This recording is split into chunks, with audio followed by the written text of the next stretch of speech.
A palavra do Senhor criou os céus. A palavra do Senhor criou os céus. Junto com o coral. A palavra do Senhor criou os céus. A palavra do Senhor criou os céus. Queridos irmãos e irmãs, essa resposta do Salmo, ela é como se fosse o resumo de toda a primeira leitura. A primeira leitura nós devíamos em casa voltar a ler como se fosse um poema. É do livro do Eclesiástico. Uma leitura que recorda que pela palavra Deus criou tudo. A palavra de Deus, ela é uma palavra criadora. E a palavra de Deus é o próprio Jesus. Aquilo que Deus pronuncia acontece, cria.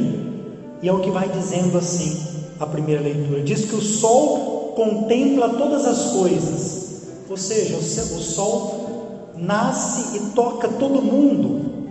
Os santos do Senhor não são capazes de descrever todas as maravilhas. Nós não somos capazes de descrever todas as maravilhas que Deus faz. Ele sonda o abismo e o coração. Ele nos conhece, pois o Altíssimo possui toda a ciência e fixas o olhar nos sinais dos tempos. Ele manifesta o passado e o futuro, revela todas as coisas que estão ocultas. Nenhum pensamento lhe escapa e nenhuma palavra lhe fica escondida. Deus conhece tudo da gente. E ele termina dizendo assim: todas as coisas existem aos pares, uma em face da outra. Ele nada fez de incompleto. Deus é perfeito quando Ele cria. Uma coisa completa a bondade da outra. Quem, pois, se fartará de contemplar a sua glória. Ao sair dessa leitura, a gente devia sair pela vida olhando o mundo diferente. É alguém que consegue, como São Francisco, olhar a natureza e chamar ela de irmã, chamar ela de necessitada, porque sem ela nós não vivemos. É alguém que consegue ver o irmão e ver nele que ele foi criado por Deus. Então eu vejo no outro a imagem e semelhança de Deus. Esse texto nos ajuda a ver a vida e o mundo de uma maneira diferente. Tudo foi tocado por Deus. O evangelho que nós ouvimos hoje é o capítulo 10 de São Marcos, dos versículos 46 ao 52. Nós terminamos o tempo da Páscoa, começamos o tempo comum de novo, ou melhor, retomamos. Nós havíamos parado ali antes da Quaresma e agora nós já estamos na 8ª semana do tempo comum. Jesus, ele saiu de Jericó com os discípulos de uma grande multidão. Jericó fica aproximadamente 25 quilômetros de Jerusalém. Jericó é uma cidade, como as cidades antigas, que tem uma grande muralha. As cidades, para se proteger, elas criavam grandes muros. A muralha de Jericó tinha mais ou menos 4 metros de largura, 10 de comprimento. Jericó foi a cidade quando o povo saiu da escravidão, onde eles se refugiaram. Jericó fica às margens do Rio Jordão. É nessa cidade que Jesus está com os discípulos e uma multidão. Eu imagino que uma multidão, quando tem muita gente, tem muito falatório, não dá para ficar em silêncio. Então tem muita agitação aqui, porque é uma multidão. Nessa multidão aparece o filho de Timeu, Bartimeu.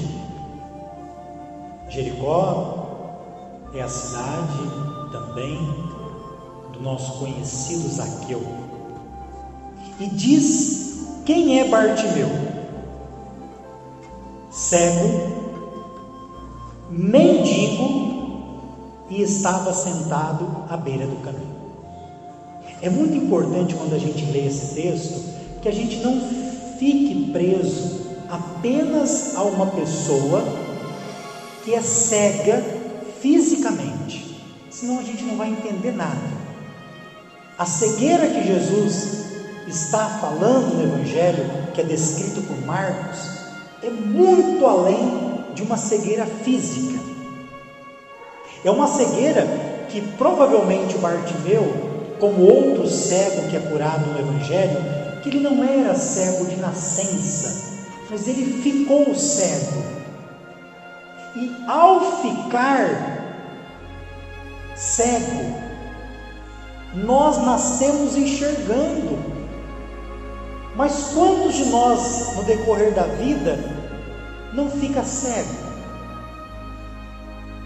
Cego de não enxergar as verdadeiras realidades, cego espiritualmente.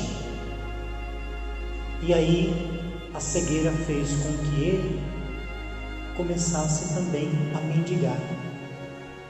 Quando diz que ele está sentado à margem, à beira do caminho, a beira do caminho na Bíblia significa uma situação de exclusão.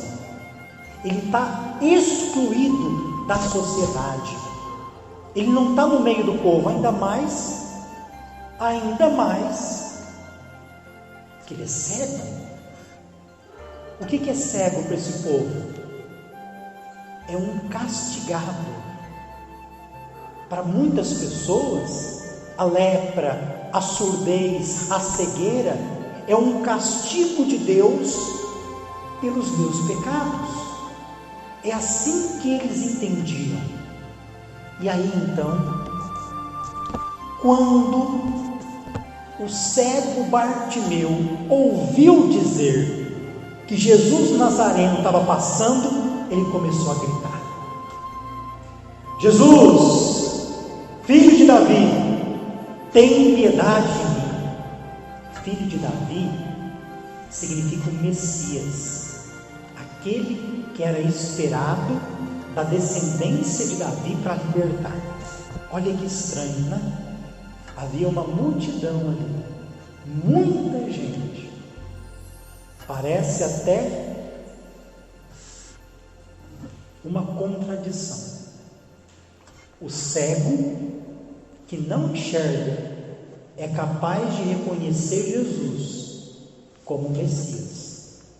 A multidão, onde todo mundo vê, parece que não está enxergando Jesus como Messias. Será que nós, na missa, nós conseguimos perceber aonde está Jesus? Quando a gente sai daqui, nas nossas atividades no mundo, a gente é cego ou a gente tem um olhar parecido com o de Deus? Esse que é cego, parece que ele vê melhor do que muita gente. A multidão é cega, a multidão é surda, a multidão é insensível diante do cego Bartimeu. E aí, o bonito de tudo isso, que mesmo naquela multidão, Jesus, ele é sensível. Ele não escuta em multidão, Jesus te escuta individualmente. Quando o cego gritou: Jesus, filho de Davi, Jesus escutou. Ele escutou aquela pessoa, como ele escuta você, quando você clama por ele. Nesse momento, que ele teve a coragem de gritar, muitos repreenderam o cego para que ele parasse de gritar, como se alguém dissesse para ele: cala a boca, você não está vendo que Jesus está ali? Aí que ele gritou mais forte: Jesus, Filho de Davi, tem piedade. Aqui está muita gente, até gente da igreja, que tenta calar os Bartimeus da vida, que querem se aproximar de Jesus. Então Jesus parou e disse: chamai-o. Eles o chamaram e disseram: coragem, levanta-te, Jesus está te chamando. Aqui está gente boa, gente que faz o que Jesus manda. Enquanto tem gente que manda ele ficar quieto, que impede as pessoas de chegarem até Jesus, tem também gente boa, que ajuda as pessoas, ou que ajuda os Bartimeus da vida a se aproximar de Jesus. Você e eu, nós somos convidados a serem esses que Jesus disse para eles: chamai. Essa é a ordem de Jesus: chamai, que você seja um instrumento do chamado, de levar as pessoas até onde está Jesus, mesmo que tenha uma multidão. O que o cego fez? O cego jogou o manto fora, deu um pulo e foi até Jesus. Olha que bonito. Primeiro passo, jogou o manto fora. Segundo, deu um pulo. Depois foi uma atitude, foi até Jesus. Eu não sei se você sabe, mas para quem pede esmola, o manto é como se fosse parte do corpo. O manto eu estendo no chão para colocar as esmolas. Se a gente prestar atenção, quando o cego joga o manto fora, aqui nesse momento começa o processo de libertação. Não foi quando Jesus curou, aqui começou. Porque para jogar o manto fora, para você jogar aquilo que você é dependente, custa muito. Eu jogar o manto onde colocam a esmola para mim, custa muito. Ele jogou o manto fora. O manto o fez dependente. O manto que ele joga fora é o manto do pecado, é o manto daquilo que oprime. Tem que abandonar. Jesus está falando para cada um de nós agora: qual é o manto que tem te prendido? Qual é o manto que tem te aprisionado? Para a gente ser liberto, a gente tem que ter essa atitude radical do Bartimeu: jogar fora. Não é dobrar e guardar, é jogar fora, é radical. Então Jesus perguntou para ele: o que queres que eu te faça? O cego respondeu: mestre. Ele é cego, chamou Jesus de Rabuni, de mestre. O que queres que eu faça? Que eu veja. Não é ser curado de uma cegueira física. O que queres que eu faça? Que eu veja. Oxalá que a gente possa sair dessa missa enxergando. Deus quer fazer de nós hoje que a gente saia dessa missa enxergando, curados das nossas cegueiras. Jesus diz para ele assim: vai, a tua fé te curou. A tua fé te curou.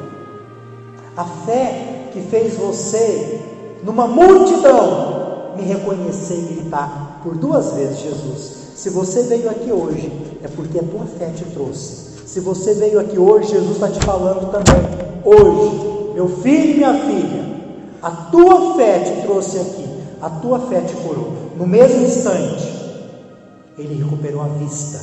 Recuperou. Então ele já enxergava. Eu quero enxergar de novo. Eu quero enxergar melhor.